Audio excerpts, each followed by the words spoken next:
Good afternoon. দেখো আজকে না আমার কাজ দিয়ে আজকে ভিডিওটা আমি স্টার্ট করি। প্রতিদিনই তো আমি রান্না বান্না এগুলোই করি, তাই তোমাদের সাথে শেয়ার করি। আজ না একটু অন্য রকমই হোক ভিডিওটা। দেখো কি বলতো, সারাদিনের প্রায় 2-4 ঘন্টা আমার এখানেই কেটে যায়। আর কি সারাদিন মানে কি রান্না বান্না করেই সব কিছু গুছিয়ে গাছিয়েই আসি। আর বেশিরভাগ আমাকে যারা আসে না ফোন করেই আসে, সকাল থেকে টাইম দিতে পারি না। যাই হোক বন্ধুরা, তোমরা সকলে কেমন আছো? আশা করি সকলে ভালো আছো, আর আমিও ভালো আছি। আর আজকে একটু হেয়ার কাটিং ফেসিয়াল এগুলোই ছিল, আর হেয়ার কাটটাই তোমাদের সাথে একটু শেয়ার করি। আগে জানো তো এই পার্লার থেকেই আমার কথা মানে বন্ধু করা বা মানুষের সাথে মেশা এখান থেকেই শুরু হয়েছিল। আগে খুব একটা আমি যে কথা বলতাম তার সঙ্গে, তা একদমই নয়, কথা বেশি বলতামই না এমন। এখন দেখো না, এমন আছে যে এখান থেকে যেমন শুরু হয়েছে কথা বলা, আর এখন তো অনেক বাইরের দেশে তা দিদিভাই দাদাভাই তাদের সঙ্গেও আমাদের কথা বলতে হয়। কিন্তু এখন আর ভয় করে না, আগে ভীষণ না ভয় করতো আমার, এমনকি ফেসবুক করতেও ভয় করতো।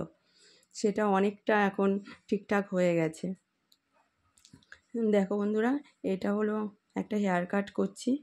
আর কি বলতো, হেয়ার কাটটা হলো অনেকটা চুলের উপরেও নির্ভর করে বা দেখতে কেমন লাগবে তার উপরেও নির্ভর করে। যে যেমন চায় তাকে সেইভাবেই করে দিই। আর এটা আমি প্রায় ওই কটা নাগাদ হবে তখন, ওই 2:30 থেকে 3টে, তখন আমি এইটা শুরু করেছিলাম। আর অনেক সময় কি হয় যে আমি একটুখানি, আমার যদিও টাইমলি দেওয়া হয়ে ওঠে না, কিন্তু কখনো কখনো ফেসবুকে আবার টাইম মেনটেন করে কাজ করাটাই হলো ভালো, কিন্তু একটু আমার কাজের জন্য এদিক ওদিক হয়ে যায়। আর একটাই কী বলো তো, আমার মেয়েরও আছে প্রোফাইল, ও এখন চালায় না। আর এটাই মাঝে মাঝে ও রিপ্লাই কমেন্ট এইসব একটু দিয়ে দেয়। কেননা কী বলো তো, একটা ফেসবুক চালাতে গেলে অনেকটা টাইম লাগে। আর ফেসবুকও এমন একটা জিনিস যেখানে সময় না দিলে সেখান থেকে আমরা কখনোই মানে উঠতে পারবো না। আর এই ফেসবুকই আমার জীবনে অনেকটা মানে অনেকটা কি বলবো, মানে এই ফেসবুকের জন্যই আমি এই কাজ নিয়ে উঠেছি। যেখানে হলো আমি কাউকে কোনো দিন বলতেও পারতাম না যে আমি কাজ পারি বা কাজ শিখি বা অনেক অনেক ব্যানার লাগানো। কেননা আমি একজন ঘরেরই কি বলবো, ঘরে যেভাবে থাকি আমি সেভাবেই কাজ করি, কোনো সেজে গুজেও পারি না।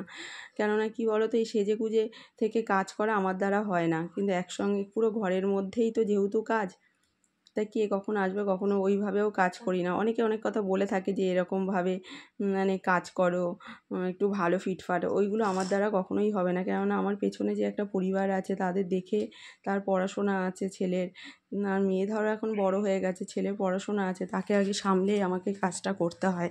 তাই আমাকে এইভাবেই কাজটা করি। যে ভালো লাগে শেষে আসবে না আসবে। ঠিক আছে বন্ধুরা, আজ এই পর্যন্তই রইলো।